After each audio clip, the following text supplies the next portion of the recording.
So let me call to order the April 16th meeting of the Concord Select Board. We're meeting via Zoom conference call. Before we turn to the first order of business on the agenda, I have a brief statement that I'd like to read. We all want the residents to know that we are aware of the situation on Estabrook Road where landowners have unilaterally and without consulting with the town closed the unpaved part of the road. In addition, they have instructed their attorney to post no trespassing signs at 2 locations along the unpaved part of the road. The signs state that the landowners will take legal action against so-called trespassers. You should know that the town asked the landowners to remove the impediments to using the unpaved portion of the road, but they declined to do so. The town is actively trying to resolve the matter, mindful of the public's right to access the road and also mindful of the ongoing litigation. I hope residents will be patient with the town as at this difficult time, our primary focus is to work to help ensure the public's health and safety. And the first order on our agenda this evening is the town manager's update. Mr. Town Manager. Thanks, Mike. I have a bit of stuff to run through, so I'll be as brief as I possibly can.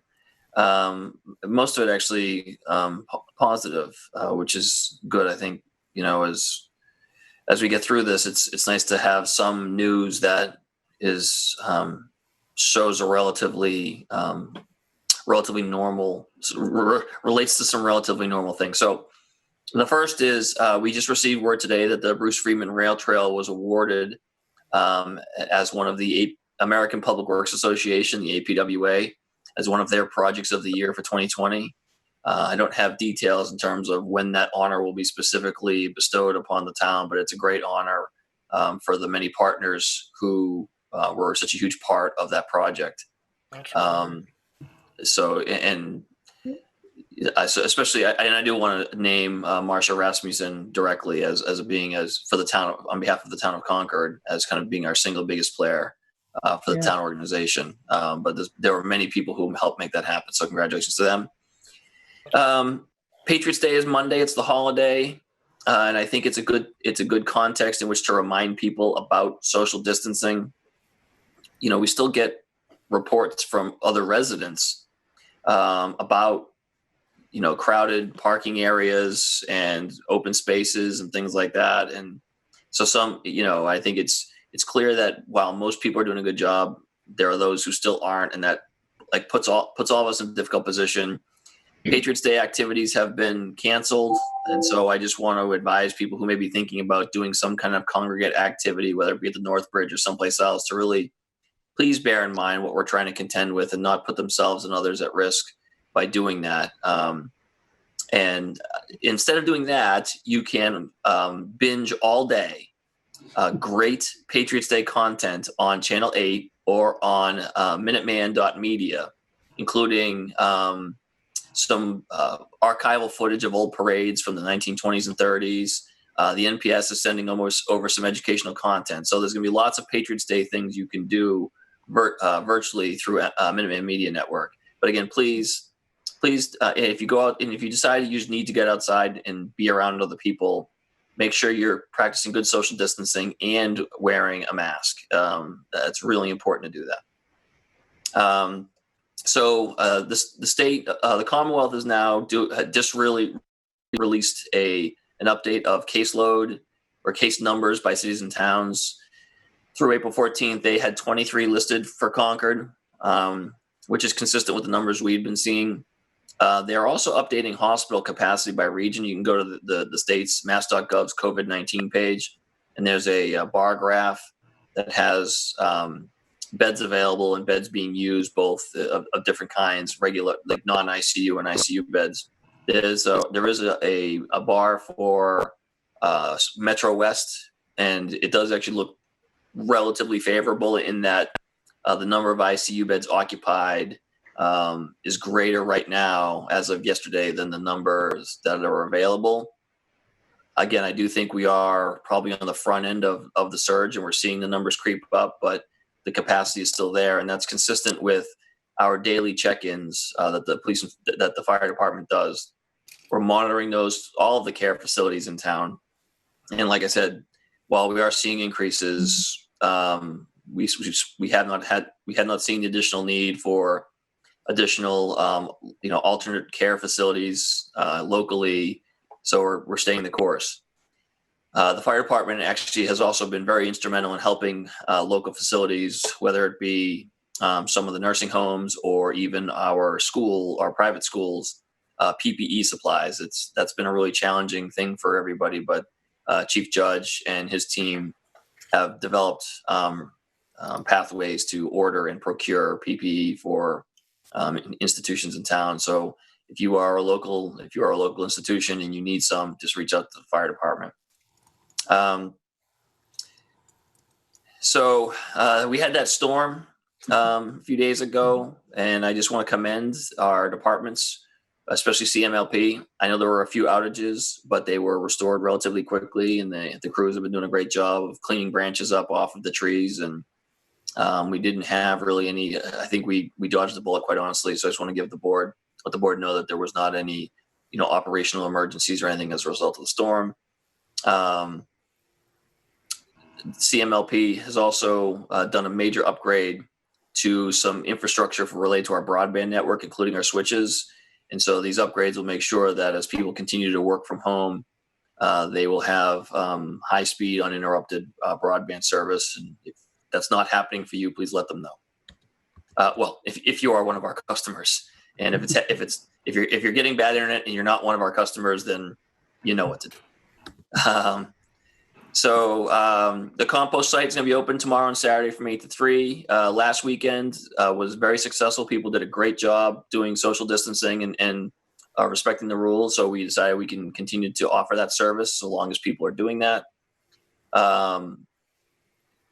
So a couple of positive things. The Economic Vitality Committee met this week, and they are, I don't want to step on Susan's toes here, but they are actively talking about ways to support local businesses now in the here and now, and also starting a conversation about what is reopening going to look like. And so I just want the community to know that we are concerned about our local businesses, and we are looking at ways to help them. Like I said, if you can reach out to Beth Williams, bwilliams@concordma.gov. If you are a local business, and she can help point you in the direction of assistance that's being offered by the federal and state governments. Our departments continue to try and get meals and takeout from local restaurants as they can for employees that are working in place. And but just like I said, we have to do it right and take it slow. Otherwise there won't be a full reopening. The police department has the police department has been doing some meal deliveries on behalf of the school department and for the Council on Aging, which is nice. It's so you don't have to get volunteer drivers, the risk of exposure. And so I want to commend the police department for that. And this is kind of a fun one. The police and fire department both have helped out with a couple of drive-by birthday parties for some of our younger residents who aren't getting the birthday party they dreamed of because they can't have their friends over. And so that's kind of a nice thing that they're doing. And obviously kids get a big kick out of that. And then, sorry, just looking at my notes here. I'll offer that we have a 19-year-old on Saturday who will be celebrating a birthday. Just saying. Yes. All right.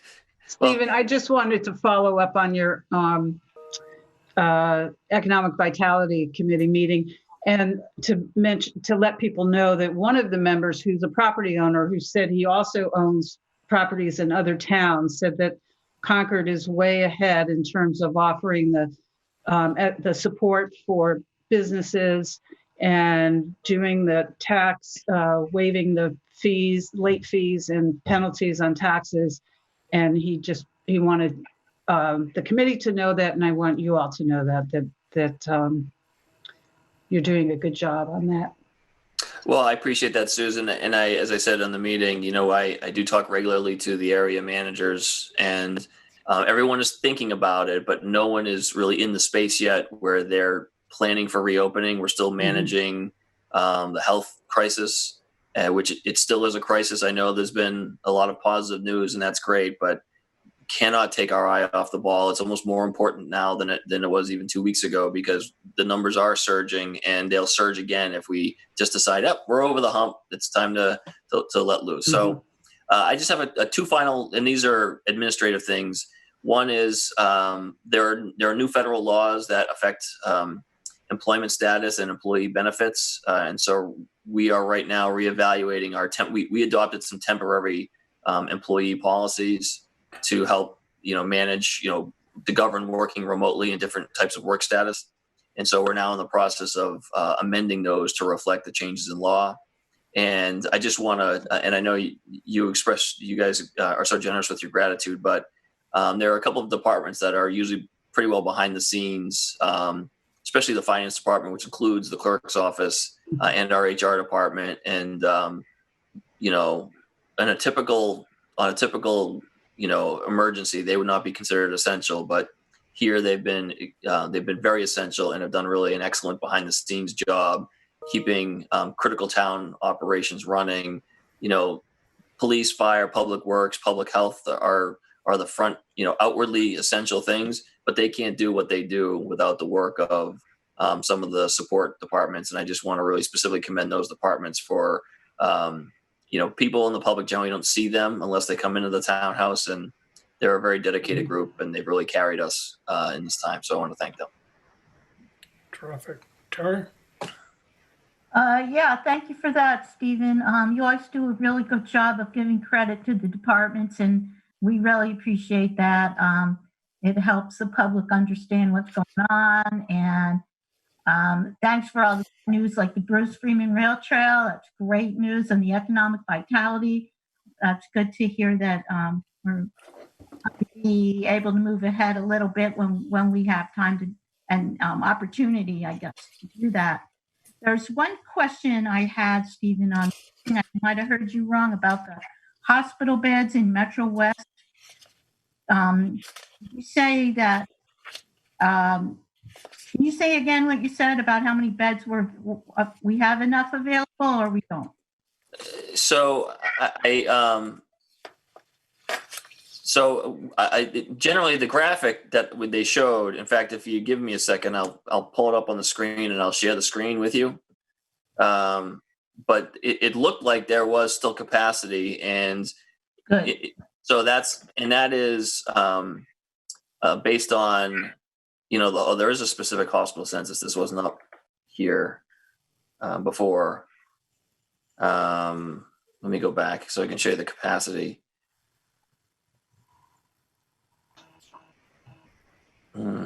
So anyway, so our local survey where we do that daily check-in has, like I said, is consistent with the premise that there is still capacity in these facilities. That could turn relatively quickly, and so that's why we check in with them every day. But as we sit here right now as a check-in, things are okay in terms of capacity. It's not. We are not over capacity yet. Great. Jane?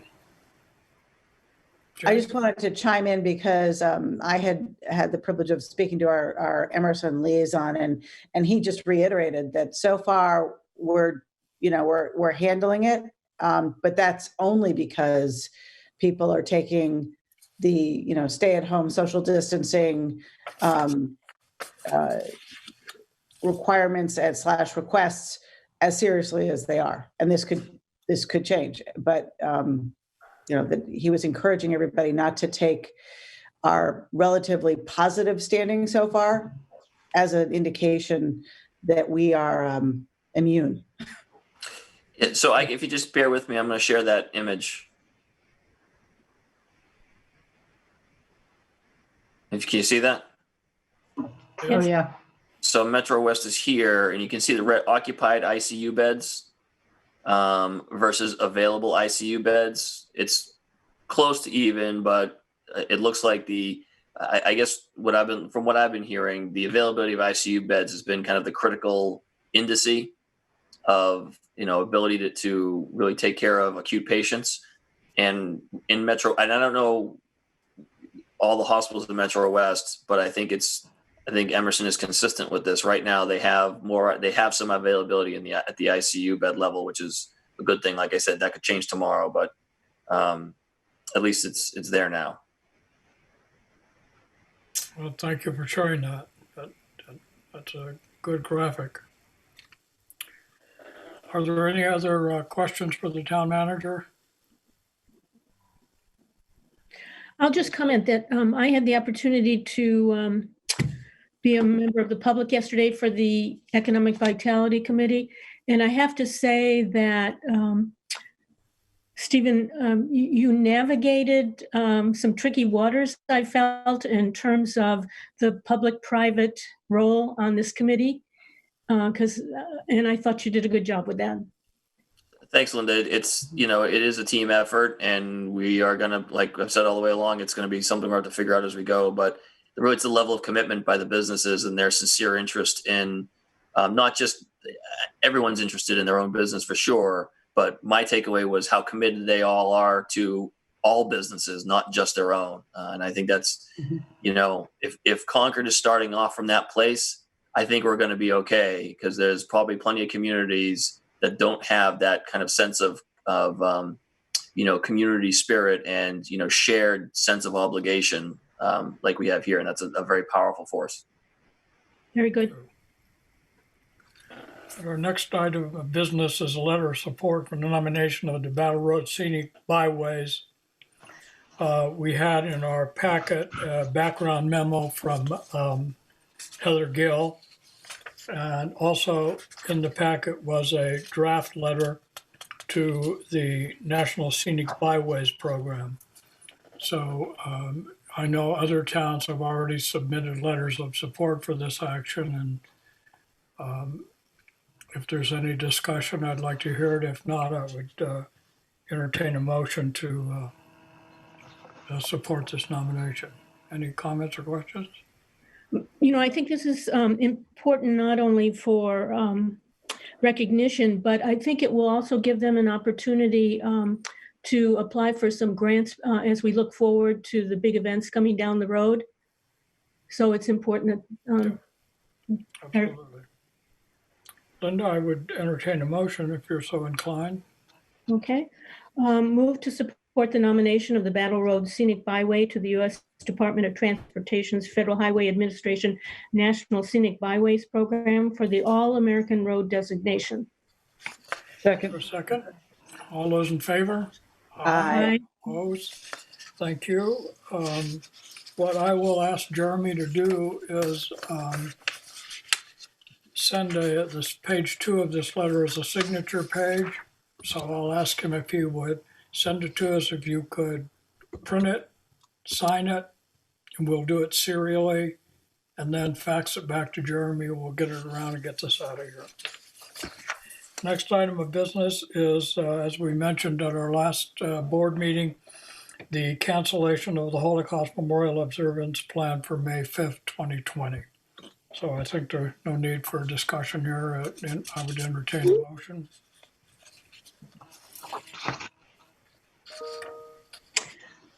Move to cancel the Holocaust Memorial Observance Plan for May 5th, 2020.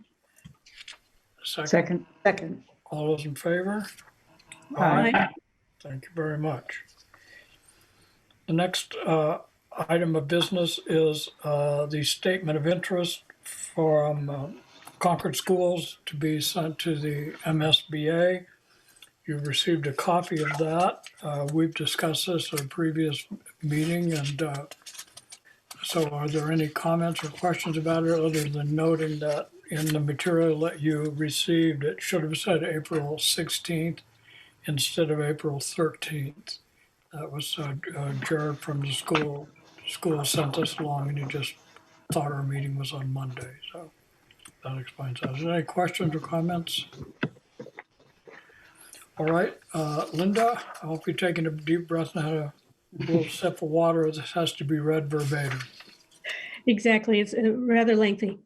Having convened in an open meeting on April 16th, 2020 and February 4th, 2020, prior to the SOI submission closing date, the Select Board and the School Committee of Concord, in accordance with its charter, bylaws, and ordinances, has voted to authorize the superintendent to submit to the Massachusetts School Building Authority the statement of interest form dated April 9th for the Concord Middle School located at 835 Old Marlborough Road and 1231 Old Marlborough Road, which describes and explains the following deficiencies in the priority categories for which an application may be submitted to the Massachusetts School Building Authority in the future for priorities number 2, 5, and 7, with deficiencies as follows. Priority number 2, elimination of severe overcrowding. This condition has been addressed by use of an elementary school being converted to use as the second middle school building in 1967. Priority number 5, replacement, renovation or modernization of school facility systems such as roofs, windows, boilers, heating, and ventilation systems to increase energy conservation and decrease energy-related costs in a school facility. The two buildings that serve as the middle school have significant capital requirements with roofing, HVAC, and other systems reaching obsolescence after nearly 50 years. Priority number 7, replacement of or addition to obsolete buildings in order to provide for a full range of programs consistent with state and approved local requirements.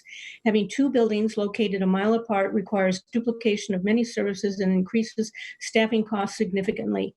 These funds could be used to improve the direct educational experiences of the middle school students housed in the Peabody and Sanborn buildings, and hereby further specifically acknowledges that by submitting this statement of interest form, the Massachusetts School Building Authority in no way guarantees the acceptance or the approval of an application, the awarding of a grant, or any other funding commitment from the Massachusetts School Building Authority, or commits the city, town, regional school district to filing an application for funding with the Massachusetts School Building Authority. Is there a second? Is there a second? Second. Any further discussion? All those in favor? Aye. Aye. Aye. Opposed? Thank you very much. The next Hey, on Mike. our agenda is Hey, committee Mike. nominations. Wait, hey, Mike, Yes. you probably should do a roll call vote for that. All right. Will the clerk call a roll? Okay. Ms. Bates, Aye. Mr. Lawson, Aye. Ms. Hotchkiss, Aye. Ms. Ackerman, Aye. Ms. Escobedo, myself, aye. I note for the record it was unanimous. All right, now to committee nominations.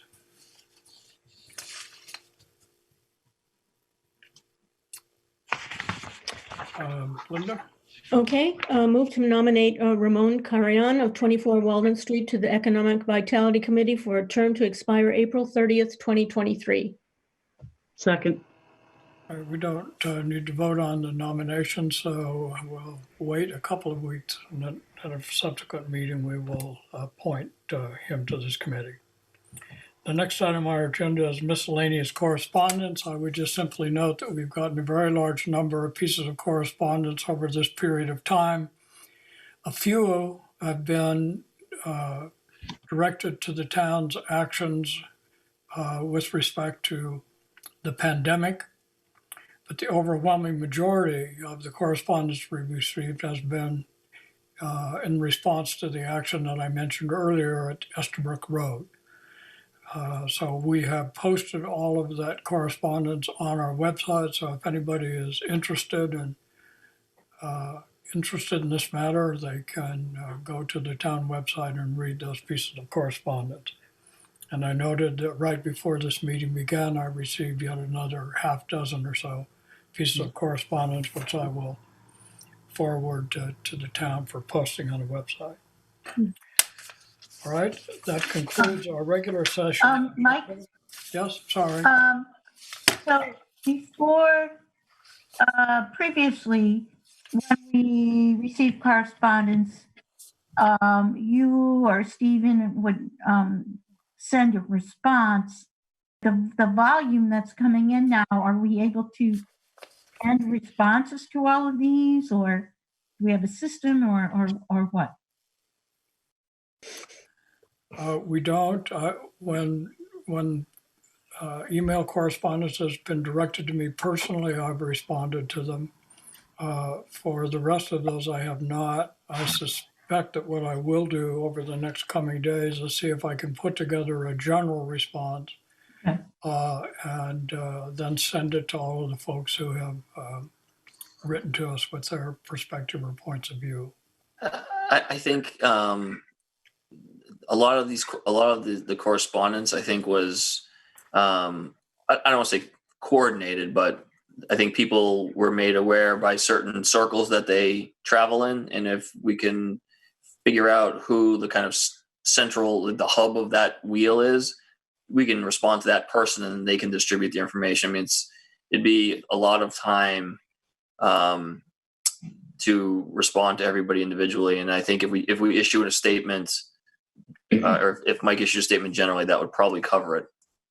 I was thinking rather than even responding, I'd just see if we could get a draft response and just sort of post it on the website. And again, I think if you receive any correspondence that is directed at you as a member of the select board, if you could forward it on to Jeremy, that would be helpful. Right. I think the statement you made at the beginning of the meeting was really good. Maybe we post something like that. I just want to make sure that we acknowledge in some fashion there's so much stress out there, and just to acknowledge that we've received letters and, you know, we're doing what we can and we're aware of it and we're responding. Since some of the letters and or correspondence and actually a couple of phone calls came to me directly, the one thing I have always stressed, and I apologize for missing Mike's opening, is that the town's actions are being taken in out of public safety concerns, and in most cases they're temporary. So that the request for patience along the process is, from a town's perspective, is certainly something that I know that we're discussing in lots of different forums. Yeah, and I like the idea of posting something that would be a general statement for all who have sent in correspondence, rather than trying to target certain people that we respond to, because we can't assume Right. of the networks or. Right. I think that's the the best path forward for us. And Now, there are times, I think, when correspondence is directed specifically, I would guess, to the town manager. Stephen, I'm sure, has gotten. He has to deal with that differently. Yeah.